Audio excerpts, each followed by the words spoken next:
Jai Maharaj.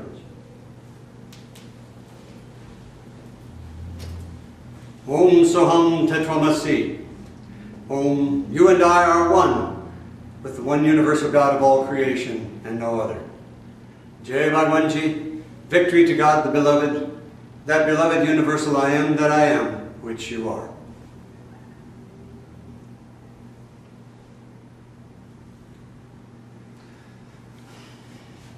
Good evening. You're not supposed to say evening or morning in these things because they're always supposed to be happening in your time, but it is evening. It is well said that it is more blessed to give than it is to receive. It is also well said that it is in giving that we receive. Nowhere could this be more true than in our religion. The holy Adhyatma Yoga Dharma, God's eternal universal religion. Now some of you may be tuning in for the first time, so those of you who have heard this can go get a cup of coffee or a cup of tea or make a sandwich. I recommend peanut butter. When I was 8 years old, through an accident where my brother grabbed me and we fell off a flight of stairs, and he was on my chest and I went backwards to protect him and hit myself. I fell down on the concrete floor, hit my head on the concrete floor, and I died for a short time. And during that time, the one universal God of all creation, who has asked us, me, you, to call him Paratpara, not because of another name, he's also named Jehovah, Allah, Yahweh, Brahma, Vishnu, and Shiva. Yes, 3,332 names.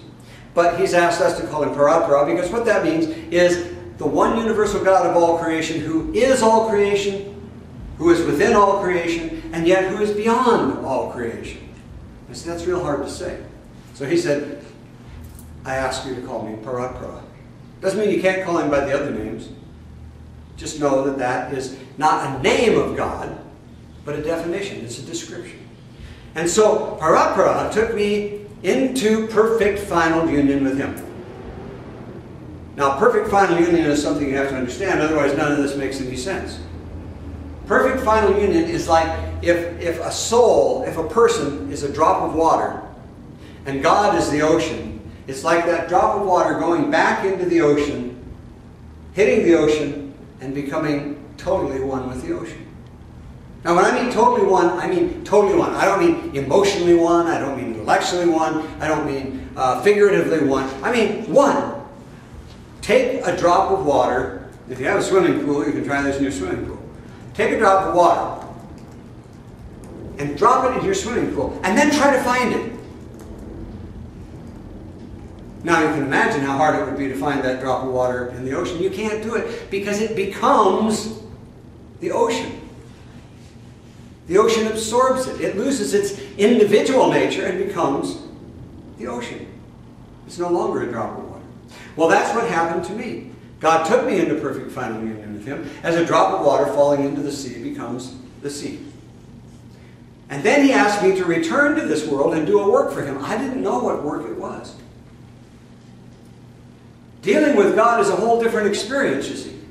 If you're dealing with a person and they say, I want you to go do some work for me, you go, well, what's the work? Tell me and I'll tell you whether I'm going to do it or not. You can't do that with God. He holds all the cards.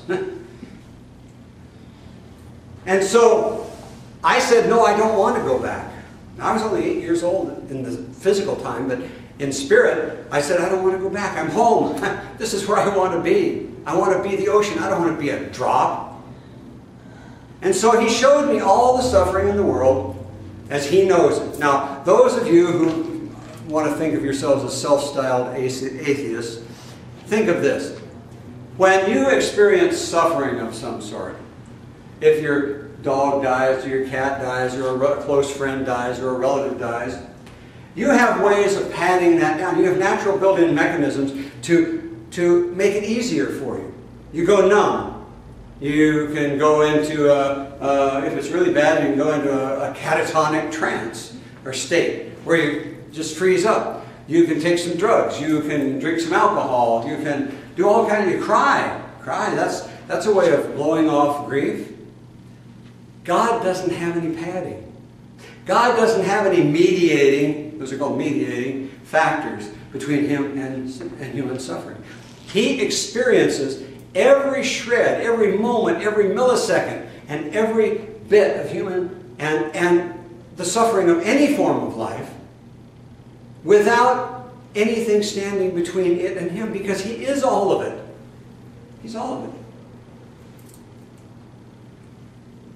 See, life is pretty merciful to us, even under desperate circumstances. If you get hit by a bullet, you don't really feel it if it kills you, because the shock of the bullet is so great that it shocks the nervous system, so you're not really, you go into a state where you're numb in that area, and if you survive, yeah, you're going to feel a lot of pain. But if it kills you, you're done. This is kind of merciful in a way. God doesn't have that mercy. He experiences all human suffering of all life, and all joy, and everything else of life, exactly as it is, without anything to soften it or to make it different. And that is what He let me experience. He said, let me show you why you need to go back. And He let me experience the totality of the suffering of the entire world, all of the people in the world, all at once.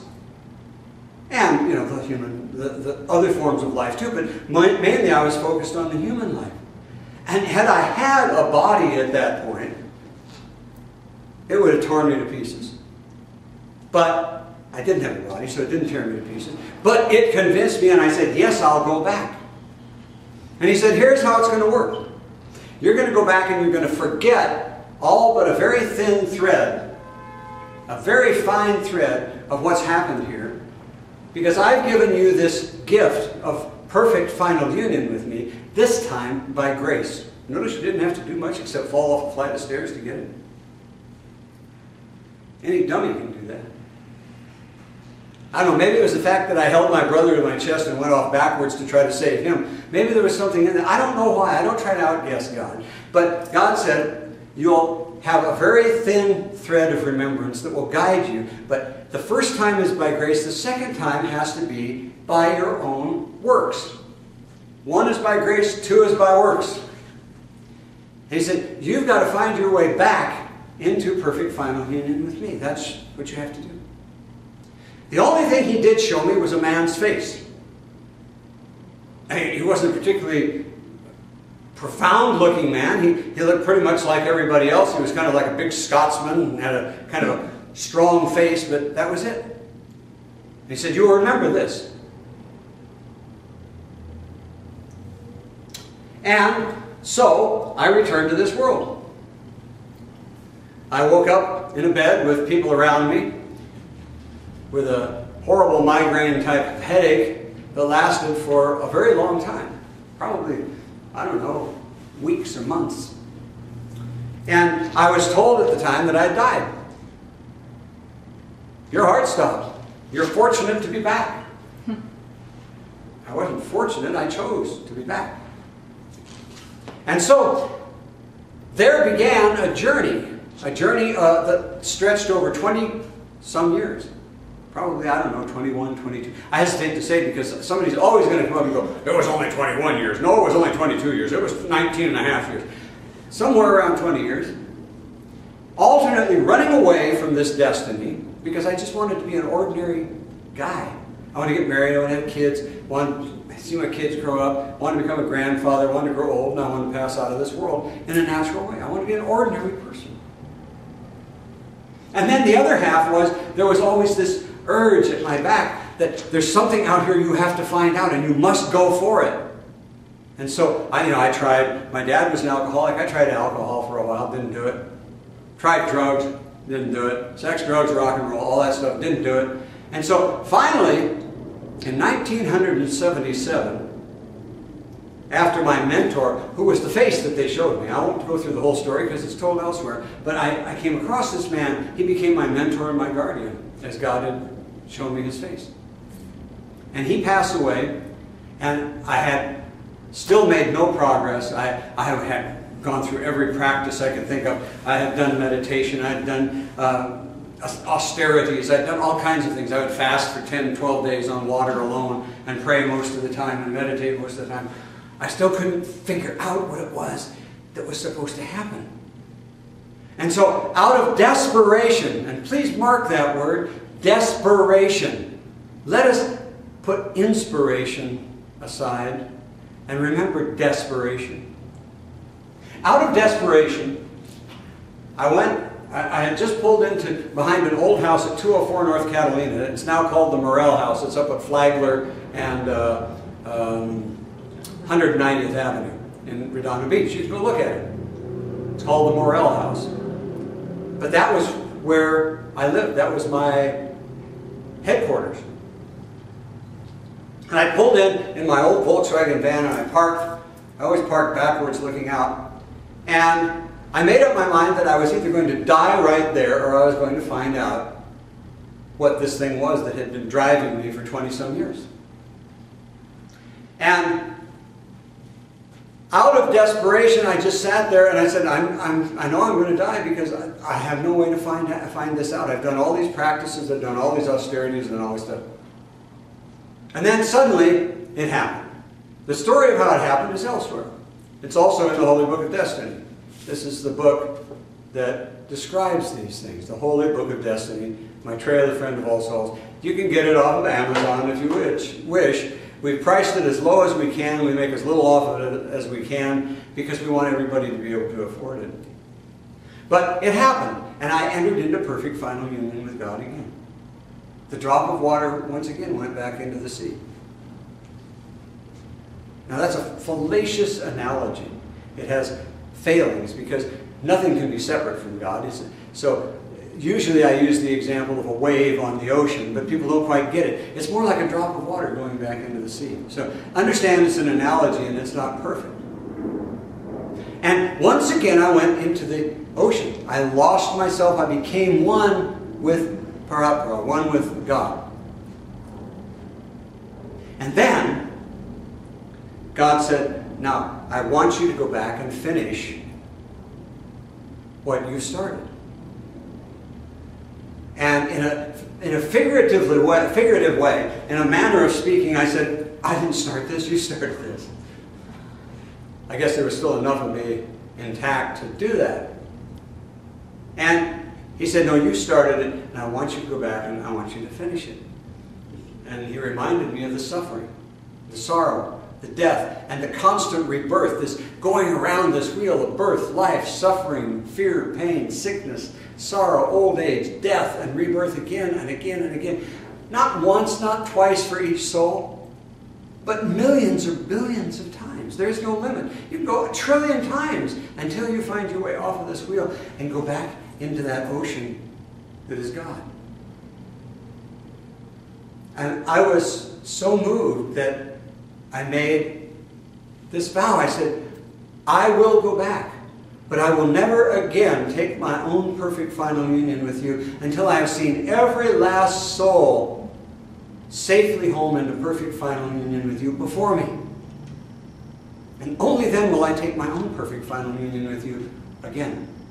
But I will go back into this world and I will live out the life that I had been living in an ordinary body as an ordinary man. And when this life is over, I would ascend into the spirit realm, close to perfect final union with God, but not quite. And believe me, not quite is a terrible thing when it comes to perfect final union with God. How would you like to be separated from the person that you love the most by a sheet of glass and you could see them and put your hands on the glass but you couldn't touch it? That's kind of like being in the spirit realm. I would go back in, I would ascend into the spirit realm and I would live in the heart of every soul, guiding every soul home to you, God. This is what I said to God. And he accepted this vow. And as a result of this vow, he said, because of your two self-sacrifices of giving up perfect final union with me twice and this vow that you have made, I will hereby make a new covenant with all men, all women, all children, all souls, that whoever will receive the enlightenment of your holy initiation, and therefore my new covenant, and follow you to the end of this life, I will give to that soul what you have sacrificed for the sake of all souls. And that soul will never again have to be born, to suffer, to sorrow, to die, and be reborn again into this world, but will live forever in perfect oneness with me. God said this. And then he said, now go back and give this to all souls.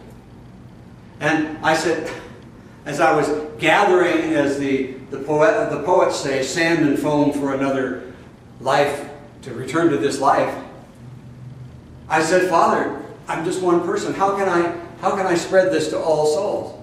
And he said, I will give you this supreme promise, that when there are enough souls living in this world at any given moment who are following you home to me, which is what following me means. He didn't say following you home. I put that in. He said, are following you according to my new covenant, I will spontaneously and without further tests, without further examination, or without further judgment, spread my new covenant into the hearts of all souls, and every single soul will have the opportunity to come home into perfect final union with me at the end of his or her life. So God made a new covenant, and he gave his supreme promise. Now, that point at which there are enough souls in this world that have his new covenant and my holy initiation and are fulfilling it by following me according to his instructions, I have named that divine critical mass. Because it's like the critical mass of a nuclear reactor. When it goes beyond that, it just goes. It spreads. It's what people call on the internet, they call it going viral. But this is a good viral, not a bad viral. This is not a disease. This is the release, the relief, the liberation from the force of darkness that rules this world at this particular time in history that we call the Kali Yuga, and from the endless wheel of birth, life, suffering, sickness, fear, pain, sorrow, old age, death, and rebirth that grinds on and on and on. And so I came back to this world. And I came back as an ordinary man, as I vowed. I didn't come back as, somebody asked me, oh, I don't know, it happens all the time, but somebody asked me, I think it was about a week ago, well, can you walk on water? I said, well, only if it's on a sidewalk. I didn't come back here to walk on water. Or can you heal the sick and raise the dead? I did raise the dead one time. That was for my mother. I will never do it again because it was my brother. He was in the hospital for an overdose of heroin, or methadone, forget which. And he was essentially brain dead. And because my mother was crying and carrying on so much, I called him back. The doctors had pronounced him that, he's gone. He has no pupillary responses, he has no knee responses, he has no pinprick responses. He's gone, essentially. And so I called him back. And his eyes flickered and he opened his eyes and he started talking. And within 10 minutes he was up and insisting upon having his clothes and leaving that hospital. It was the little company of, I believe it was a little, Daniel Freeman Auxiliary Hospital down here on Lincoln Boulevard, where they'd taken him. An old Catholic priest saw that. He was standing way, I kind of glimpsed him, but I was so intent on what I was doing, it didn't register on me. I saw him standing behind one of these gauzy curtains that they have. And he caught me in the hall afterwards, and he embraced me, and he said, I have heard about it, I've read about it, I've studied about it, but I never thought I'd ever see it in my lifetime. Now I can die a happy man. I think his name was Father Paul. And I kept in touch with him for a couple of months after that, and 2 months later he passed away. And they said he passed away with a smile on his face. I will never do it again. What happened was that my brother went home, he did more heroin and more methadone, and finally, 2 months later, laid down on the couch and died. I will never do it again. Could I ever do it again? Don't tempt me.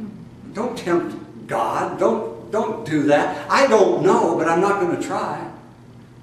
Because I didn't think I could do it the first time. Remember, I said I'd come back as an ordinary man. But God heard my plea for my mother. Not for my brother, for my mother. And so, here we are today.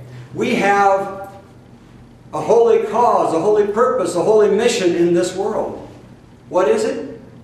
I've told you. It is to deliver God's new covenant to enough souls and get them on the path so that they are following. And I say, following me home to God. And God didn't say, he just said, follow me. I guess he would let them follow me wherever I took them. But the only place I want to take anybody is home to God.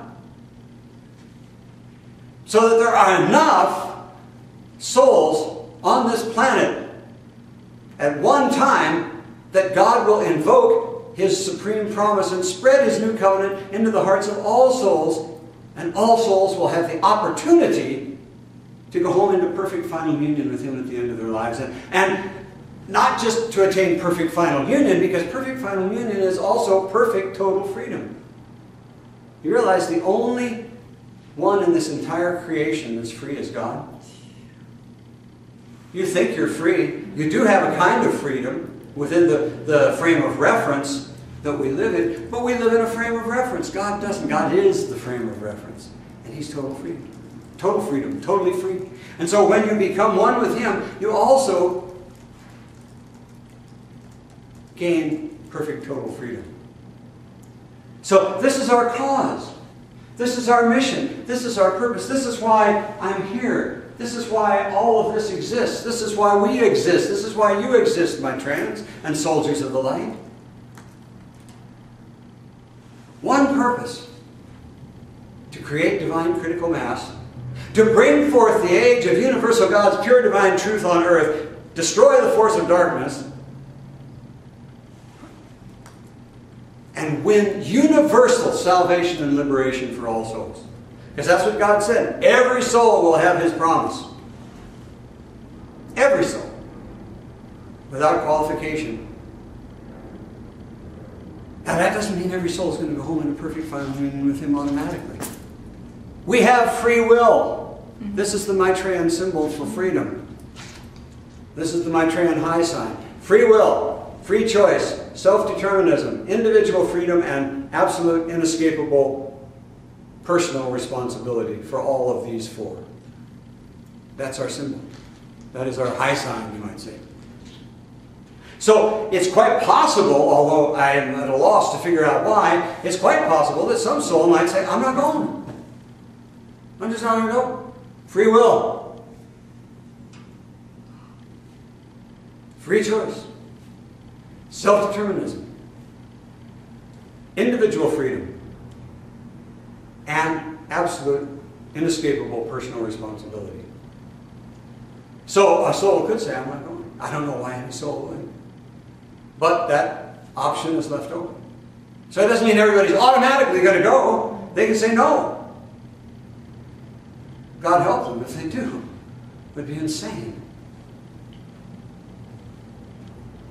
And so, why are we here? Why should you receive God's new covenant?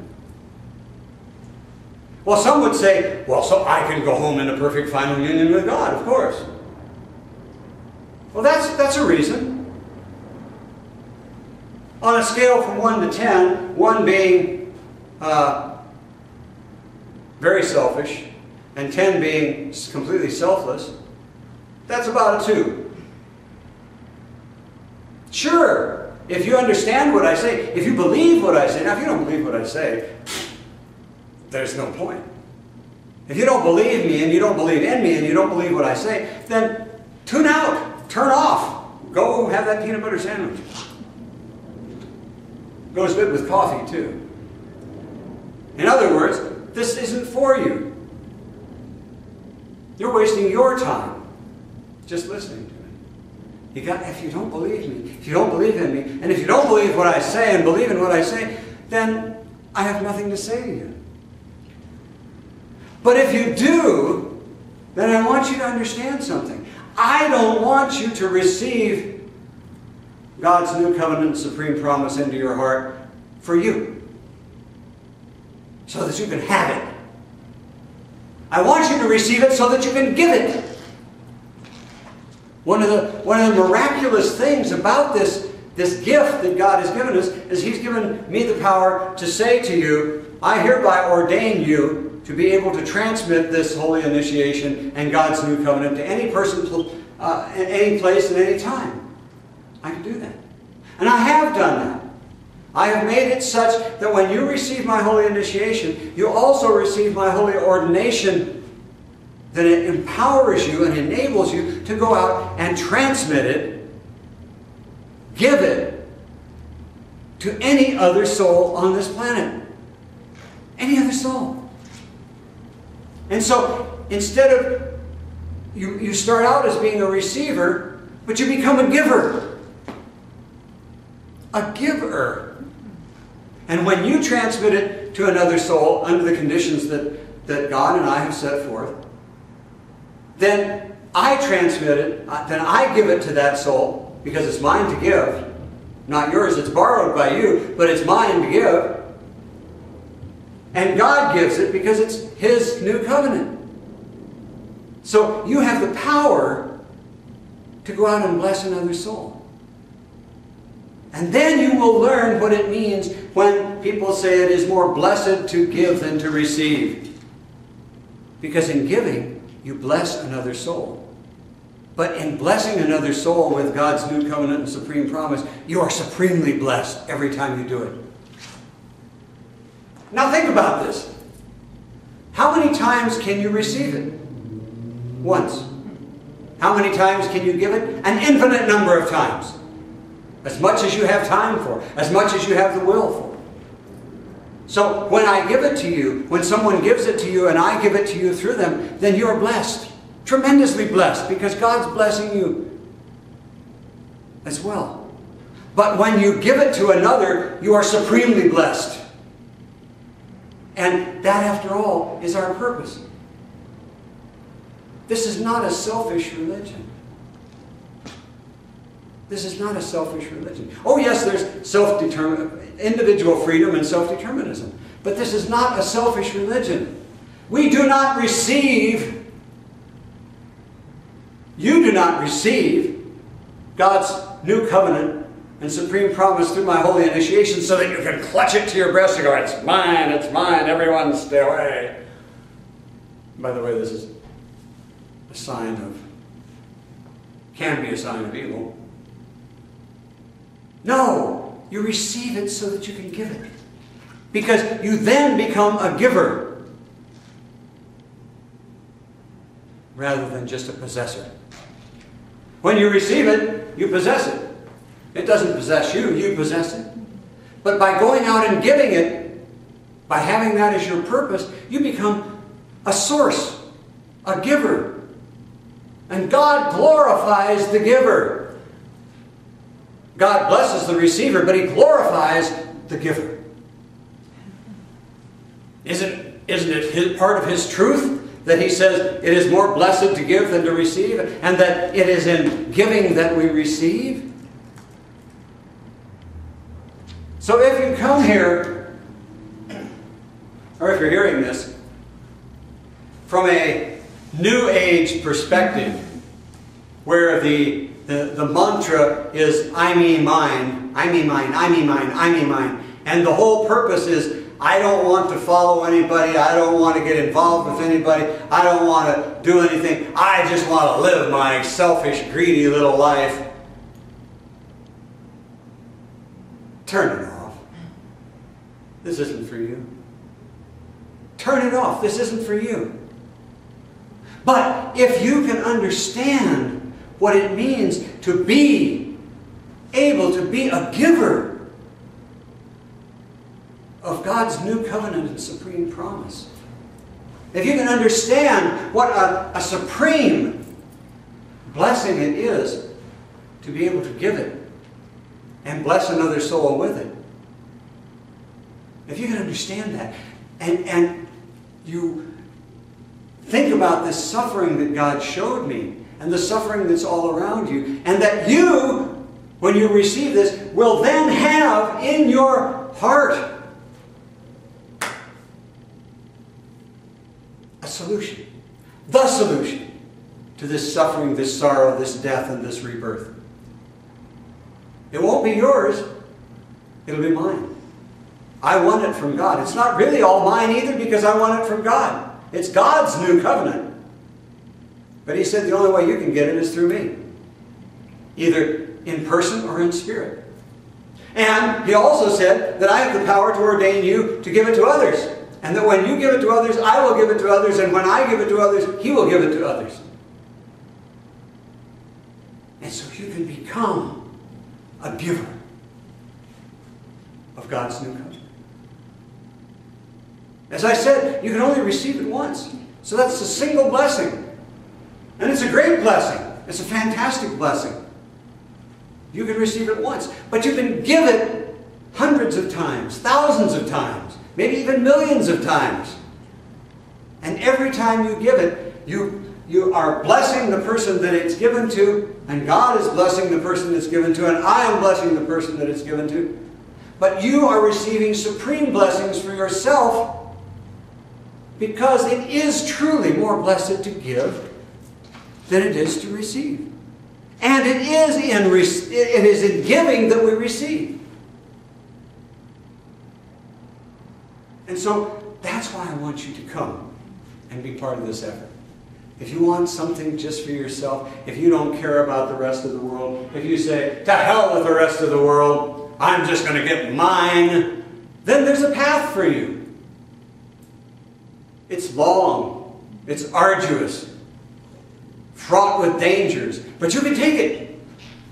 People have, and some people throughout history, some few, have trod that path and they've even succeeded. Sakyamuni Buddha did. He achieved it. But if you're not ready for that kind of difficulty, if you're not ready for that kind of life, then you can attain perfect final union with God by coming and receiving his new covenant and fulfilling it by following me according to his instructions. And then I always add on there, following me home to him, because that's the only place I want to take you. I don't want to take you to San Diego or Istanbul or Morocco or someplace. I want to take you home to him. That's why I gave up my own perfect final union with him, was so that you could have it. But not just you, so that all souls can have it. How do we get it to him? We get it to him by realizing that that God glorifies the giver. He blesses the receiver, but he glorifies the giver. So every time you give it, he's going to glorify you and give you his supreme blessings. Oh, he'll bless the receiver, but not like he will bless the giver. Now, why is that? Because if there's only one person, if I only gave it to one person and stopped there, how would we ever fulfill God's supreme promise? How would we ever achieve divine critical mass? How would we ever bring forth the age of his pure divine truth and win universal salvation and liberation for all souls? Well, we wouldn't. And so this is what our cause, our purpose, and our mission is all about. This is what our way of life is all about. This is what our religion and all of the things that we do in it are all about. Is bringing humanity to that point called divine critical mass, where God will say, that's it, and spread his new covenant into the heart of every soul. And every soul will have the opportunity to go home into perfect final union with him at the end of their life and live forever, beyond forever, in perfect total freedom, in perfect oneness with him. And you can be a giver of that gift. You can be a giver of that gift. If you had $1 billion and you went out and handed out $10,000 to everybody that you knew, well, they might like you. They might think you're a fool. They might say all kinds of things about you. But if you give this gift of God's new covenant and supreme promise to someone through my holy initiation, you bless that person beyond anything else that anybody, anything in this world could do. Oh, they may not know it right away, and they might even not like it too much right away, because God gives us what we need. He fulfills our need, not our greed. God fulfills our need, not our greed. So sometimes He gives you what you need, not what you want. But you get used to it. And after a while, with experience, you realize, hey, I didn't want that when I got it, but that was exactly what I needed. And then you surrender to God and you say, please, I surrender to your supreme will. I submit to your eternal divine will. Guide me along the road of this life to the end and into perfect final union with you. And God has said that He will not guide you to harm or kill yourself or any other human being. Or any other animal for that matter. Those may be things that you have to do.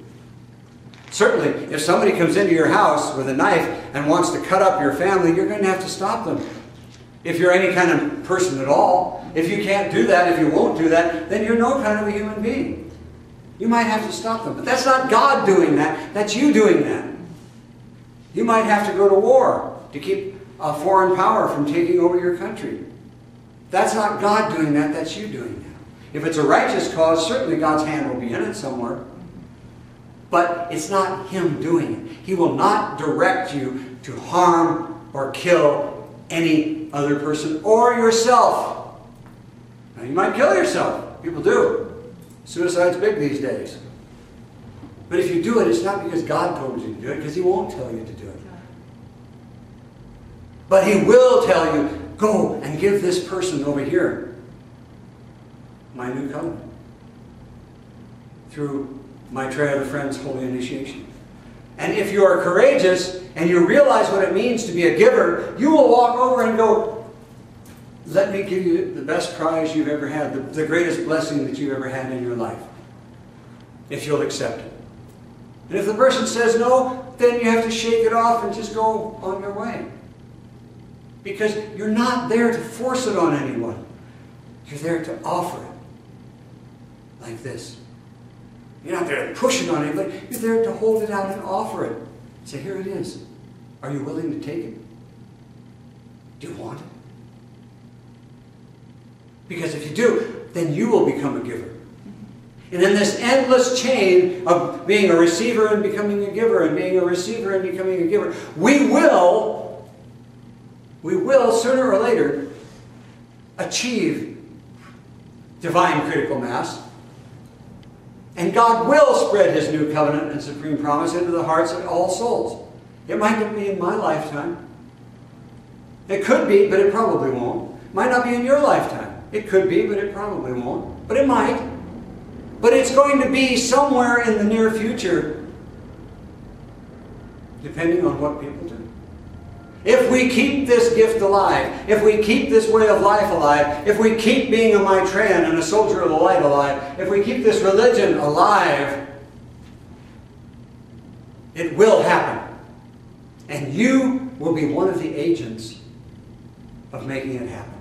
Think of that. Think of how it would be if you could look down upon this world, and now I'm talking to you patriots out there, not to you people who have scorn for our country or disdain for our country. But think how it would be if you could look down on this world, if you were one of the founding fathers, and go, look at what we started. Yeah, it's having a rough time right now. It's going through a rough period, but look at what we started. Now think if you could look down upon the world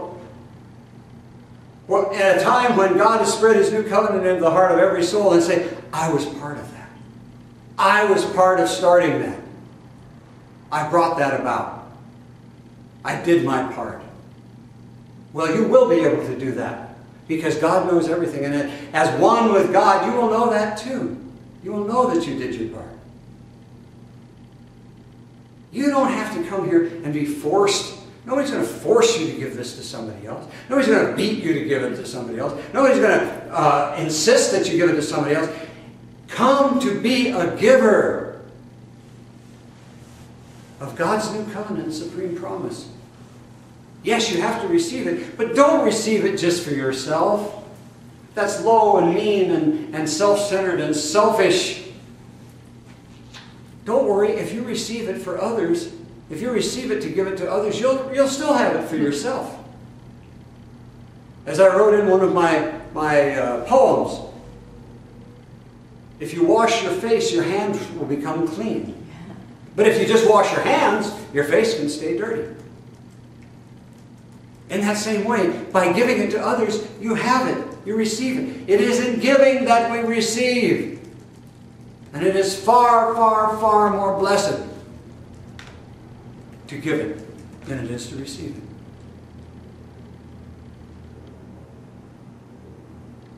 it. It is the gift that keeps on giving to the giver. Constantly. It also keeps on giving to the receiver. But remember, you can only receive it once.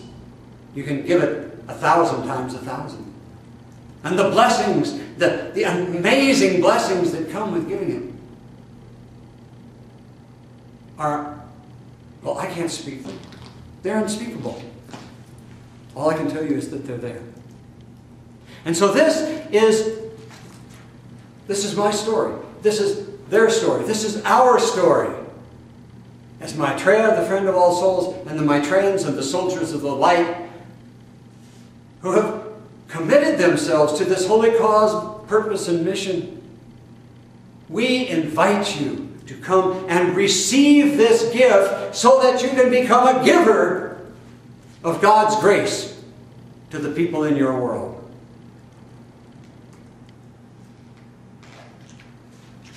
Om Soham Tattvamasi.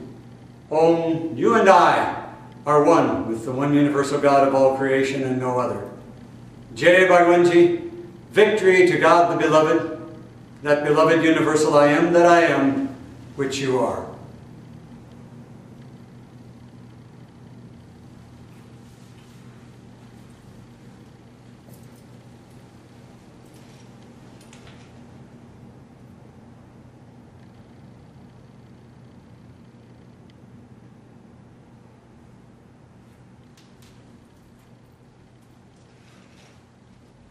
Jai Bhagavanji.